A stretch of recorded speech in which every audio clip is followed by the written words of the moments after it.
چۆڵی بازاڕەکان و کەمی کڕیار و نیگەرانی فرۆشیاران ئاماژەن بۆ قەیرانی دارایی هەرێمی کوردستان چەندە بەردەوامی هەبێت کاریگەری زیاتر دەبێت لەسەر ژیان و گوزەرانی هاوڵاتیان بە جۆرێک هەموو تاکەکانی کۆمەلگای گرتوتەوە بە تایبەتی لە قەزای سۆران لە 3 ساڵی بەردەوامی قەیرانی داراییدا وەک ئێستا ئەو کاریگەریە بەدی نەکراوە. بەو هۆیەوە ژمارەیەک دوکان و فرۆشگا و مارکێت و چەندان پێشەنگای کەلوپەلی ناوماڵ و ئامێرە کارەباییەکان و پێداویستی جوانکاریەکان داخراون و خاوەنەکانیان بێکار ماونەتەوە. ساڵ بە ساڵ قەیرانی دارایی کاریگەری لەسەر هەموو کۆمەلگا دروست دەکاتن. بۆ نمونە پێش ئێستا مۆسەفێک 400,000 هەیە یا 400,000 ئەو بەس دەتوانێت بداتە خواردەمەنی ئەوان دیکەی بەلاوە نایە ئەو هەموو گرنجەکەی دەدات بچێت بە خواردن تەنها دەتوانێت پێداویستەکانی خواردن ئەو جا ناتوان هەموو خواردنێکی دابن بکات.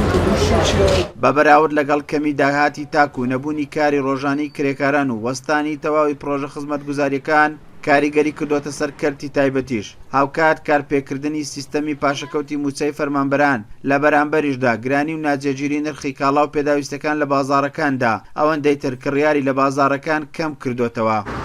بازار تەگەپار زۆر فەرقی هەیە زۆریشی فەرقەیە خەڵکەکە هەڵعانە سقەی بە مەعاشنیە زوو نایەتن خەڵکەکە ئەو پارێ هەش بیسەرف ناکەتن یعنی ناینتە بازارە دەرناینیتن پیچەک پاشە کەوتێ پێکردن سقەی زۆر بەو مەعاشەیە بەو ئابووریە و تشتە نییە لە کوردستان ڕاست. بازاری ئێمە لە جەژنەکانە زۆر خۆش ئەبوو خەڵک زۆر دەهات لە بازاری پارەشی پاشی پێ بوو بەڵام لەگەڵ قەیرانە زیادبوونی قەیران مانەوەی قەیرانەکان و ئیخباری سیاسی زیاتر بەڕاستی بازاری دوکاندارەکان هەر نەماوە بە هیچ شێوەیەکی و وردە ئێستا بینی لە بازاری سۆران بە تایبەتی ئەم قسە لە سۆرانەکەم دوکانەکان بە زۆری دادەخرێن.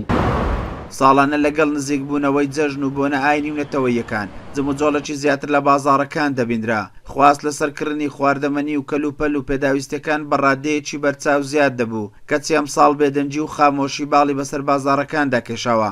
لە ئێستادا تاکە هیوای فەرمانبەران جێبەجێکردن و کارپێکردنی سیستەمی بایۆمەتری بڕیارەکەی بەڕێز قوبات تاڵەبانی جێگری سەرۆکی حکوومەتی هەرێمی کوردستانە بۆ جێڕانەوەی پاشەکەوتی موچەکانیان و بژانەوەی بازار بۆ دەربازبوون لەو قەیرانەدارایی هەرێمی کوردستانی تێکەوتووە. بەبەراورد لەگەڵ 2 ساڵی ڕابردووی قەیرانی دارایی هەرێمی کوردستان لەم ساڵدا زۆرترین کاریگەری قەیرانەکان لە هەرێمی کوردستان لە قەزای سۆران بەدی دەکرێت. ئەمەش وای کردووە نیگەرانی زۆری لای هاوڵاتیان و دوکاندارانی ئەو ناوچەیە دروست کردووە. عوسمان کورسات نیوز سۆران.